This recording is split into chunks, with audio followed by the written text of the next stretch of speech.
Hello again, everyone, and welcome back to Cotton Grower Magazine's Cotton Companion podcast. This is Jim Stedman, Senior Editor of Cotton Grower, and I'm joined again today by my own cotton companion and colleague, Beck Barnes. Beck, we're playing basketball. How are things going? Yeah, well, it is March Madness, and sadly, things are going bad. Things are going real bad on my multiple brackets. Actually, I'm married, Jim. You know this. I'm married to an Auburn Tiger. Yes. And so I was. She was there when I was filling my brackets out, and thus they had to be in the final game in each of my brackets. And well, you were fine then up till Saturday. Yeah, they got bounced out, and now things are bad. I think as the business director of Cotton Grower Magazine, I'm contractually obligated to cheer for Texas Tech from here on out. I seem to think that's probably wise move. Yeah. So I guess that's who I certainly don't have anybody else left that I'm personally connected to. So I'll have guns up from here on out. Okay. Well, the folks in Lubbock will be happy to hear that. And of course, I'll be out there next week, and I'm sure some of the games will be on. So it'll be an interesting time to be in Lubbock for sure. That's right.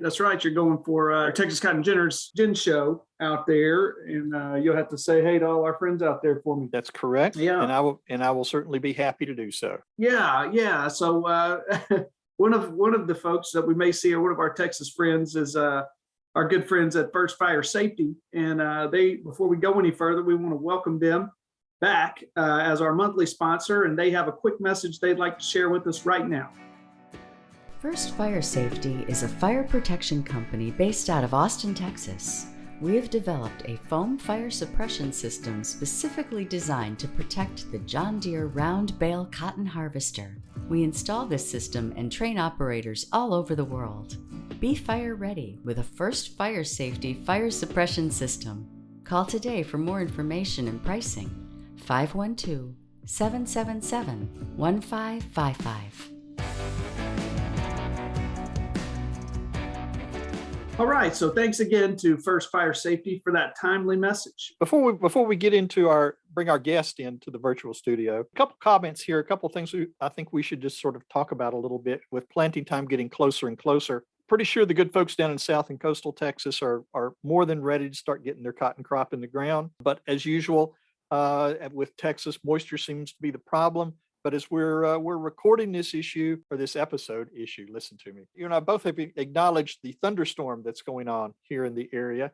And hopefully that some of the southern and eastern parts of that state are got a little bit of some much needed rain out of this front that's coming through. Yeah, I sure hope so. I know they're anxious to get going down there. It never fails, Jim. We always we report. It's always middle, late, third week of June. Right. On the first bale that gets harvested in the belt. It's always down there in that South Texas area. And without fail, somebody from the panhandle of Oklahoma or somebody up there around Amarillo will tweet at us or send us an email that says, I'm not done planting yet. So it's a big belt. It's a big old state, the Lone Star State. But yeah, hopefully those guys in South Texas are able to plant here before too long. Yeah, well, and look, field activities, if you looked out your window or driven up and down the road, considering you can afford to put gas in your car at this point, field activity is underway in the Mid-South. I was driving back down I-55 this past weekend after spring break, and aerial applicators were certainly buzzing around, putting down what looked like some early burn down applications up and down the highway. Yeah, love to see that. Love to see those guys staying busy. Yep, definitely. But the story of the day in cotton continues to be prices, as are high prices for cotton and also high prices for inputs. Sale and export numbers certainly continue to impress. In fact, I think checked the market this morning and cotton closed near 130 today. So that's, I think, has to be, if not a record high, it's got to be right there. Yeah, I saw a tweet. Guy I trust, commodity guy, said it was an 11-year high. Yeah, this morning. So pretty nice. Yep, definitely. And it sounds great, and it is great. But I keep thinking back to some of the comments that Joe Nicosia made during his Mid-South Farm and Gin Show presentation about prices up in this range. And the ones that stuck with me were, I think the key term he kept pulling in was it's high volatility. That there's a lot of major influences of things that are impacting this price. And I guess the scary part of it is prices anywhere from $1 to $1.20 is not an area of equilibrium. So, it's basically setting us up for what we already knew. It's going to be another roller coaster year.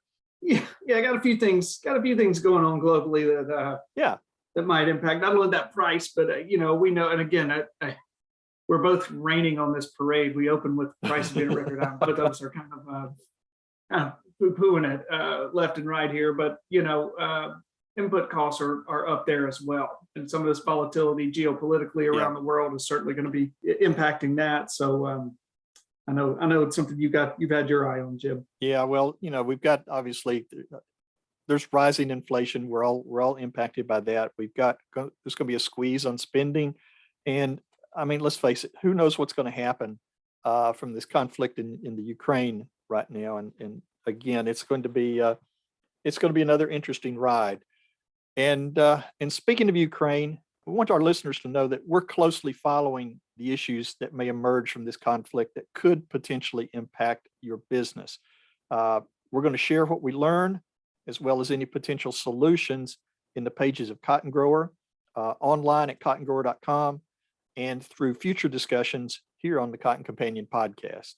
Well, now to add some additional perspective to what's happening in the cotton world, well, at least this week in the cotton world, we're joined in the Cotton Companion virtual studio by Hank Reichle. He's president and CEO of Staplcotn, which is headquartered in Greenwood, Mississippi. Hank, thanks for joining us, and welcome to the Cotton Companion.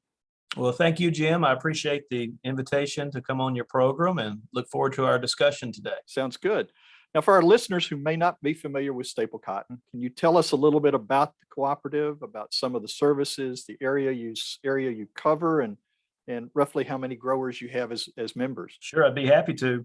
Staplcotn just celebrated our 100-year anniversary back in 2021. So we're in our 101st year of service. We're 100% grower owned. We have about 6,700 members, and we provide cotton marketing, warehousing, and agricultural financing services. Our members grow their cotton in the 11 states that comprise the Memphis Eastern region, and we market their crops on their behalf, both domestically and to more than 20 countries around the globe. So it's, I think we can safe to say it's been an interesting 18 months for cotton. We watched prices climb to near historic levels. We've had high demand. We've had good production. Sales are solid, but supply chain issues are obviously impacting us on the export side. What's your current impression of the market, and where might we be going as planting begins? Well, you're right. It's been a very interesting 18 to 24 months in cotton. I go back 24 months because 2 years ago, cotton was about 50 cents a pound. And today, it's $1.30. The pandemic shutdown was a key factor in where we find ourselves today. If you think back, while retail sales fell very sharply initially, the recovery at retail was faster than the recovery in the textile supply chain, and that resulted in depleted inventory levels. Inventory levels have had a difficult time rebuilding over the last 2 years, given robust demand. There haven't been any real bumper crops in the U.S. or anywhere else in the world. As you mentioned, the supply chains have been disrupted and overwhelmed. And then during that time period too, we've seen China come in and purchase a fair amount of cotton for their state reserves, pulling that cotton off of the market as well. So it's been really interesting. If you look at where we are for the 2021 crop, we have to remember we came into the year with very tight U.S. stocks. And while Texas did get some last minute rains last year and we were able to make a larger crop, we still only ended up with about 17.5 million bales of production in the United States. And that's around what has become the typical annual demand that we have been seeing between the domestic mills and the export market. So if your production only equals your typical demand level, then you have no material build in stocks. And as I mentioned, we were coming into the year with extremely tight stocks. And you mentioned export sales. I mean, demand has been really remarkable. It's only March, and we've sold nearly the entire USDA estimate of 14.75 million bales. But technically, exports are not sales. They're only counted as an export when the cotton is shipped. And I believe the shipping situation, as inefficient as it is, will make it very difficult to achieve the 14.75 million USDA export estimate. But that may not really matter if the sales that are on the books are good sales, and the U.S. is either fully or overcommitted to buyers who want cotton, and they want that cotton even if it's shipped a little late. We have to remember that mills are working with extremely low cotton stocks, and that all origins of cotton, so our competitors around the world that we compete with for export market share, they're experiencing the same logistical issues that we are in the United States, and in some cases worse. We've actually seen customers come to the U.S. and say, "Well, yeah, you're behind, but you're doing a lot better than a lot of my other suppliers." So I would say so the one question we have is, what's more important to the market, the pace of the sales or the pace of the shipments?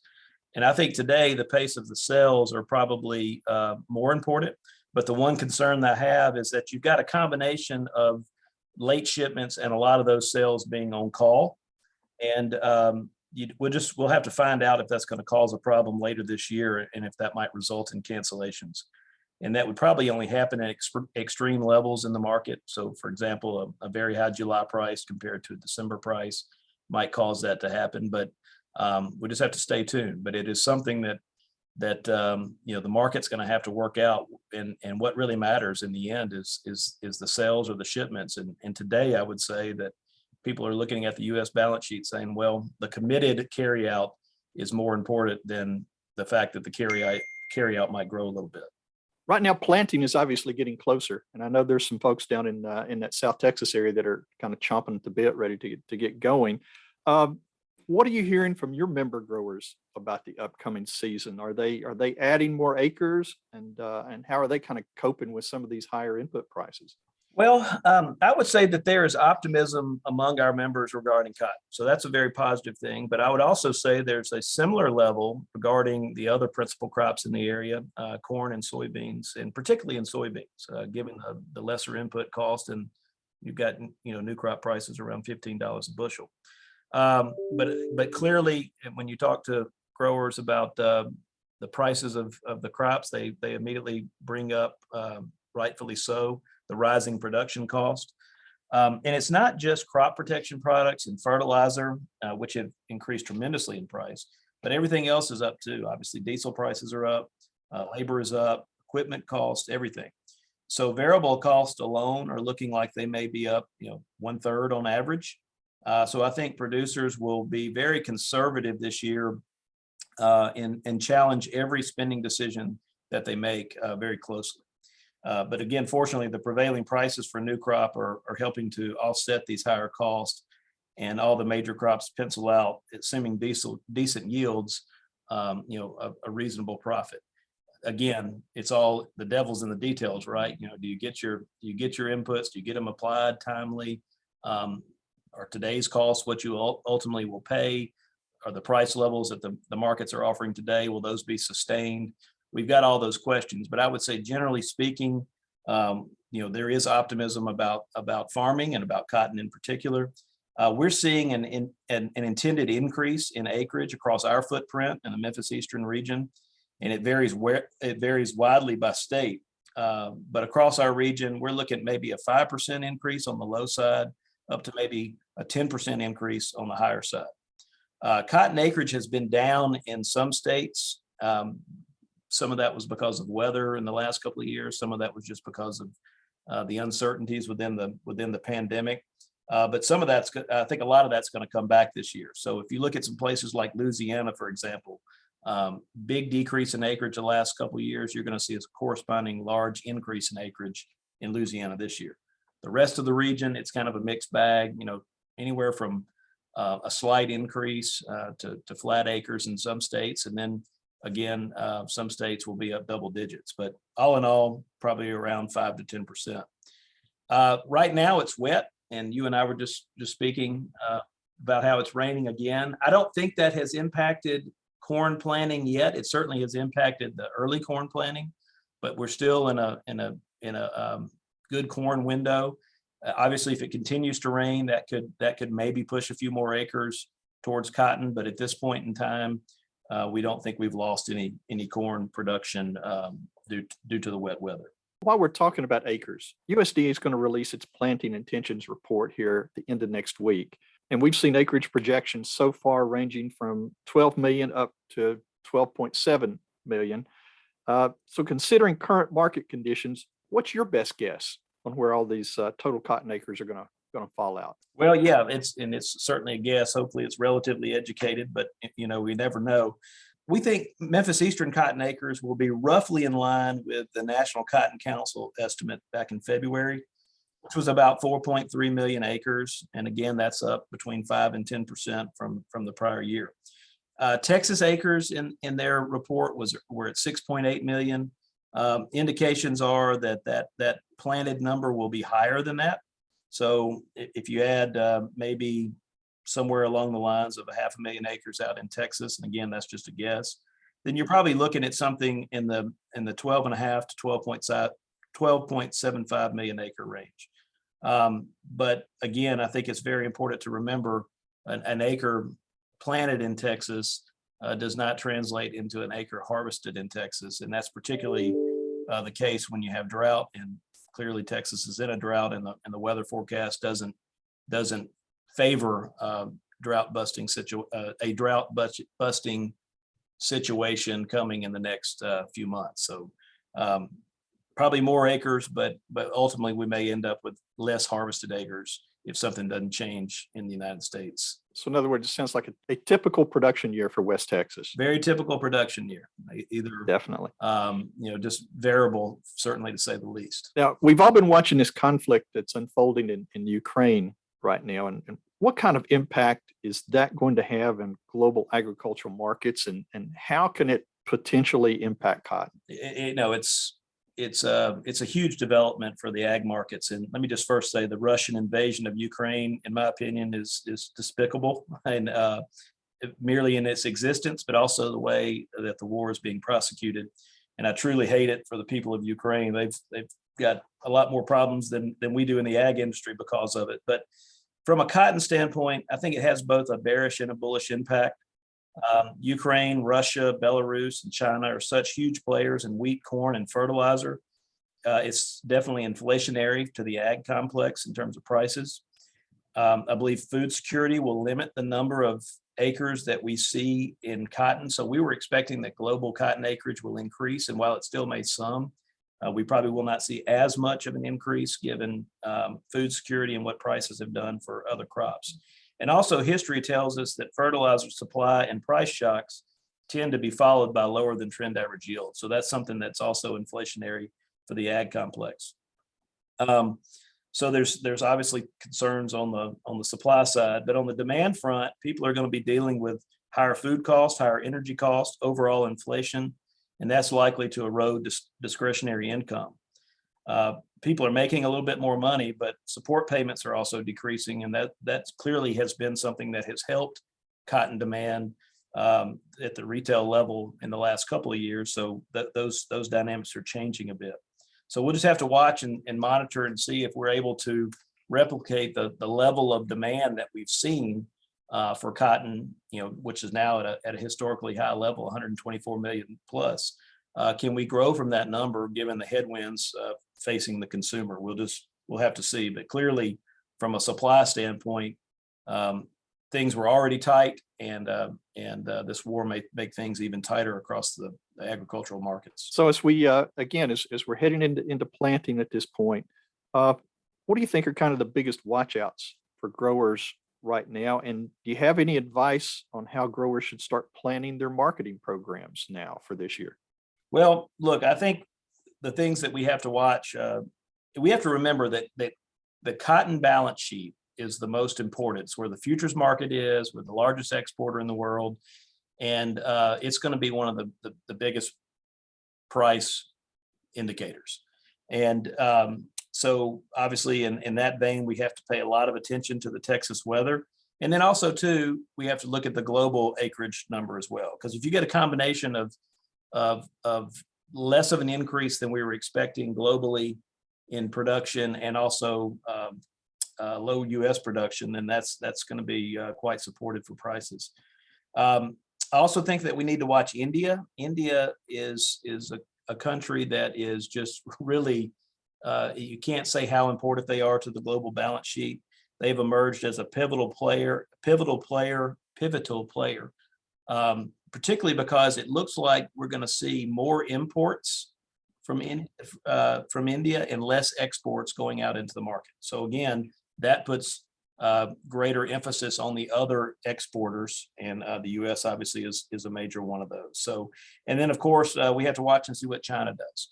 If China continues to try to replenish their reserve stocks, particularly in a situation when there's not a excess global supply, then that would be supportive for prices. From a macro standpoint, we have to remember that the long side of these markets, but mainly the ag markets and all commodity markets, the long side of it that's holding the length are speculators. And they're going to look at things both from a fundamental standpoint, but also largely through a macro view. And anything that changes in the macro outlook, the macroeconomical outlook, but also the geopolitical outlook that makes them want to reduce that length, that would be negative for prices. So we've got to remember that speculators are part of the reason that the prices have moved up, and they can be part of the story if prices move down. And it may not be particularly directly related to cotton. It may be more from a macro standpoint. And I would say, look, given where things stand today, prices are likely to remain, elevated more or less at these historically high levels until something changes either in the Texas weather or on the macroeconomic front. I think the Stacks program that we have was a good buy this year for relatively inexpensive downside protection. Our company put out a video about that just to highlight its existence and make sure people investigated it. I think you were afforded some downside protection through that program. It sounds like a fair amount of folks took advantage of that. But I think growers, most importantly, need to design a program for hedging and marketing around this realization that the market can move substantially higher or lower. And we don't know what all is in front of us in terms of, again, changes in demand, but also particularly supply. And, we have to realize that we are at relatively high prices, but we're there for fundamental reasons. We're there for inflationary reasons. We're there for supply chain issues. And those are very likely to, at least on the supply side, they're very likely to continue to exist into new crop. And we have to take that into account. Sounds good. Well, I hope all you listeners out there, I hope you were paying attention and taking some good notes off all this information. Hank, thank you for joining us today. I certainly appreciate your time. We're all going to be watching crop progress this year and certainly keep our fingers crossed that everybody ends up on the positive side. So, absolutely. Look, I just want to say thank you again for the opportunity. Be glad to join you whenever you want to talk, and I want to wish everyone good luck with this year's crop. Thank you, Hank. We'll definitely be sure to visit with you again. Well, that's it for this episode of the Cotton Companion podcast. A special thanks to Hank Reichle of Staplcotn for his thoughts and his advice. And thanks to First Fire Safety for sponsoring this episode. And as always, thanks to you, dear listeners, for joining us. If you like what you hear on the Cotton Companion, please be sure to spread the word and tell your friends about this podcast. Here's where and how they can find us. You can find the Cotton Companion in 3 easy ways. First, go to cottongrower.com/companion, or simply click the podcast tab at the top of the homepage.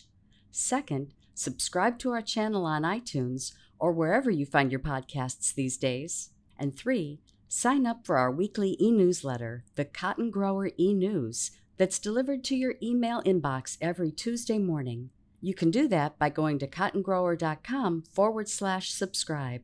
Also, be sure to follow Cotton Grower on social media. We are at Cotton Grower Mag on Twitter. And on Facebook, you'll find us by searching for Cotton Grower Magazine. The Cotton Companion podcast is produced twice monthly by Tyler Hatch and Kim Henderson. our talented colleagues at the world headquarters for Meister Media Worldwide in lovely Willoughby, Ohio. My name is Beck Barnes, his name's Jim Stedman, and we'll be back with you in 2 weeks for the next episode of the Cotton Companion. Yeah, he works and he works and he works and he works all day. God made it fun.